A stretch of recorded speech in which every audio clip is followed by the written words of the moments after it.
Bem-vinda e bem-vindo ao podcast Triagem, seu resumo em áudio com o que é mais relevante em ciências médicas e carreira na saúde. E, como sempre, toda quarta-feira estamos aqui. Para começar, pensei numa frase do Francis Bacon, que tem tudo a ver com ciência, né? Se um homem começar com certezas, terminará em dúvidas. Mas, se estiver disposto a começar com dúvidas, terminará em certezas. É bem isso.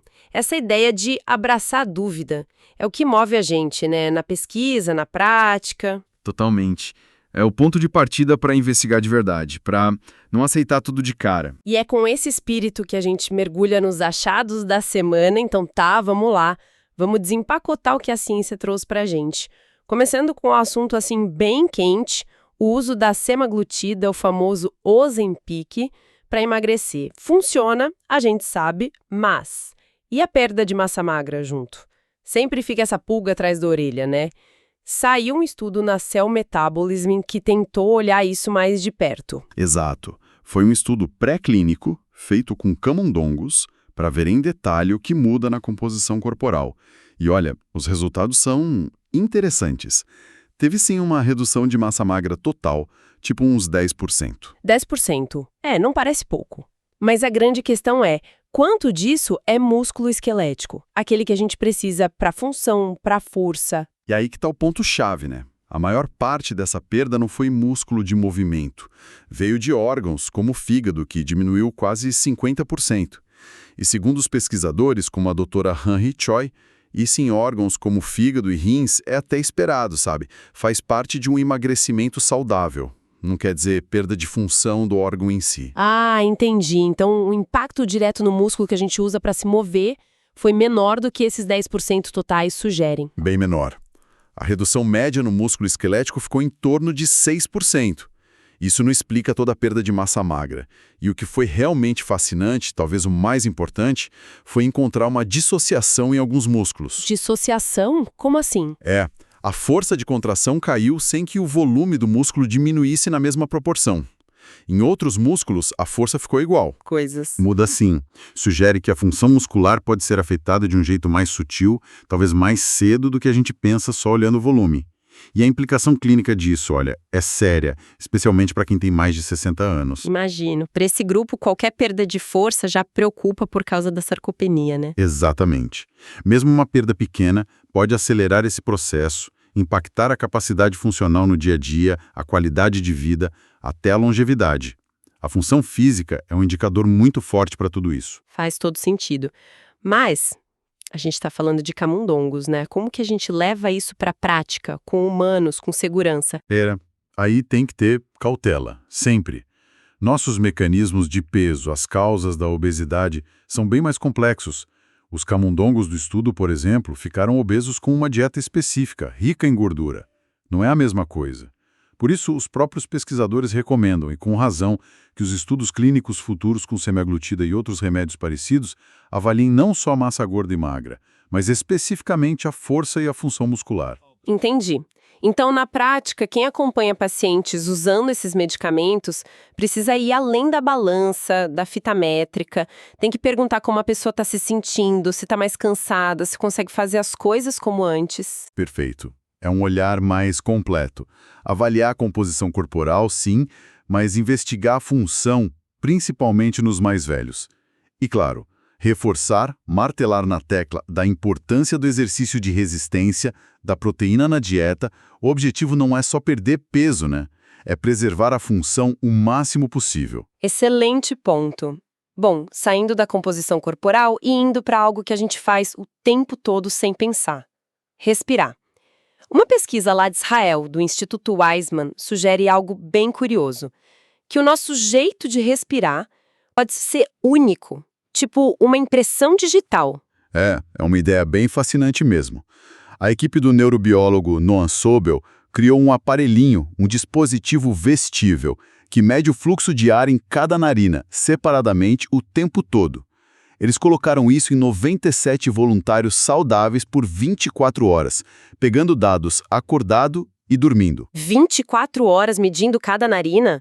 Nossa, e o que eles fizeram com toda essa informação? Então, eles extraíram 24 parâmetros diferentes da respiração, duração da inspiração, da expiração, a pausa entre elas, diferença de fluxo entre narinas, velocidade do ar, essas coisas, e usaram isso para treinar um algoritmo de machine learning. Aí veio o teste.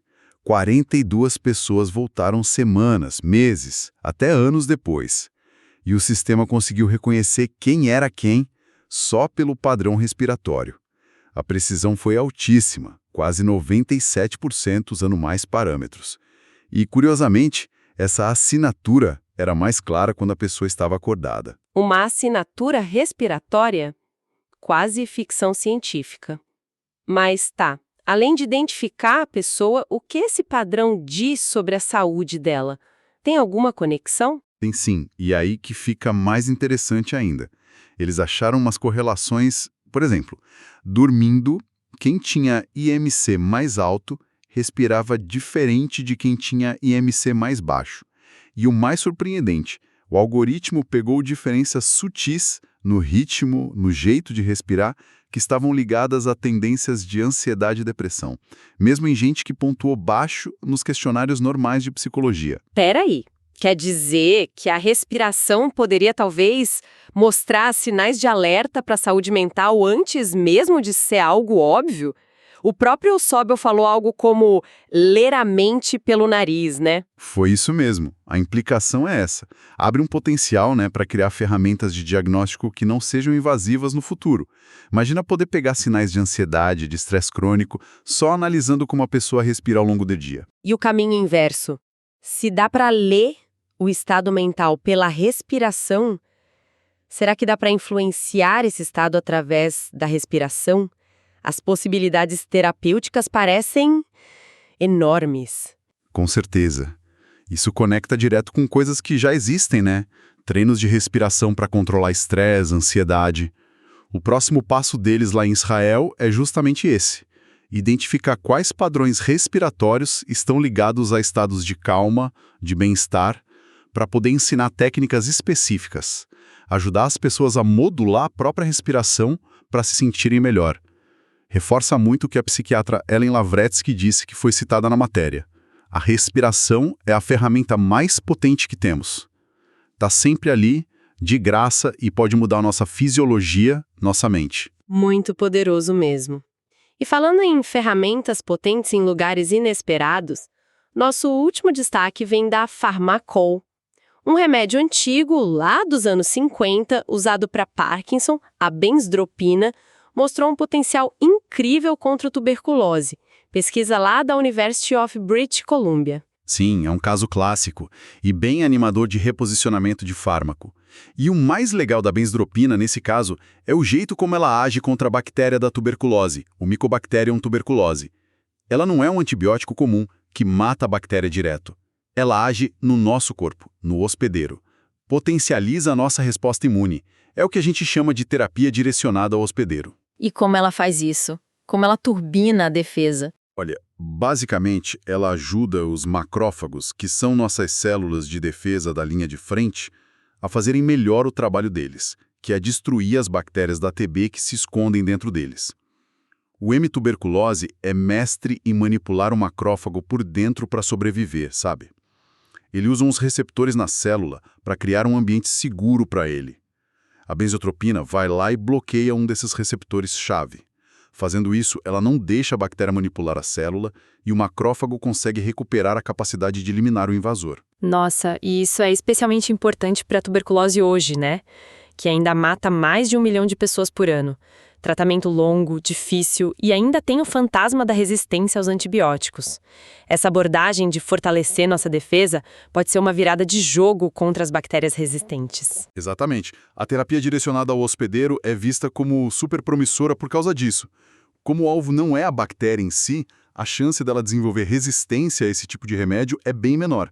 E outra, poderia ser usada junto com os antibióticos que já existem para potencializar o tratamento, talvez até encurtar, ou ser mais eficaz. E o estudo mostrou que isso funciona mesmo, tem evidência. Tem sim, os resultados foram bem promissores. Eles acharam a benztropina depois de testar mais de 240 remédios já aprovados, vendo qual ajudava as células humanas a controlar a infecção in vitro. A benztropina se destacou. Aí foram para os camundongos com tuberculose. O tratamento oral com benztropina reduziu a carga de bactéria no pulmão em 70%. Um efeito parecido com os tratamentos que a gente usa hoje. E tem mais um dado interessante. Eles viram que também funcionou num modelo de infecção por salmonela em camundongo, que é outra bactéria que se esconde dentro da célula. Isso sugere que talvez a benztropina funcione contra outros bichinhos intracelulares também. E o fato de ser um remédio que já existe, que já é usado há décadas para Parkinson, isso acelera muito o processo para testar em pacientes com TB, imagino. Com certeza. É a grande vantagem do reposicionamento. Como a gente já conhece bem o perfil de segurança da benztropina em humanos, ela pode ir para testes clínicos em pacientes com TB muito mais rápido e com um custo bem menor do que criar um remédio do zero. A ideia é testar como adjuvante, junto com antibiótico, ou talvez até como alternativa em caso de resistência. É uma esperança importante, sim. Bom, achar uso novo para remédio velho voltam naquela ideia do bacon, né? Estar disposto a duvidar, a investigar, leva a novas certezas, a avanços, e essa mesma dinâmica de sair do conhecido, encarar o desconforto da incerteza, vale muito para a nossa carreira também. Pensar em mudar de área, pegar uma responsa nova, buscar um desafio, sempre dá aquele frio na barriga, né? Aquela mistura de animação com receio. Mas é justamente aí, nesse desconforto, fora da zona de conforto, que a gente mais cresce. Precisa ter coragem de dizer sim, de aprender sempre, para construir uma trajetória com propósito. Às vezes o incômodo é só a bússola mostrando para onde ir para evoluir. E falando em buscar novos caminhos, crescimento, propósito, esta sessão é um oferecimento da Talent Match, que é a consultoria de reposicionamento profissional do Grupo Academia Médica. O foco da Talent Match é bem especial, é ajudar a reacender a libido profissional, sabe? Ajudar médicos, enfermeiros, gestores executivos a encontrarem ou realinharem seu propósito, a redesenharem a carreira para ter mais satisfação, mais impacto. E para dar um exemplo do tipo de oportunidade que a Talent Match conecta, a gente destaca hoje vagas para gastroenterologia clínica em São Paulo, capital. São várias posições, com flexibilidade de agenda, 4 ou 5 horas, e em diversos lugares da cidade para tentar facilitar o deslocamento. Parece que tem uma demanda reprimida alta, então tem potencial de crescimento e o contato é direto com quem contrata. Tem também para outras áreas, como derma, oftalmo, sempre vale a pena conferir. Então, para quem está sentindo essa necessidade de realinhar a carreira, de buscar um novo fôlego ou explorar vagas que combinem mais com o momento atual, vale muito a pena conhecer o trabalho da Talent Match. O link com mais detalhes sobre eles e as vagas tá aqui na descrição do áudio, tá? E essa busca por conexão, né? Seja do profissional com a vaga certa ou do propósito de cada um com a prática do dia a dia. E está bem no coração da missão do Grupo Academia Médica, sempre buscando conectar o que as instituições de saúde não conectam. Exatamente.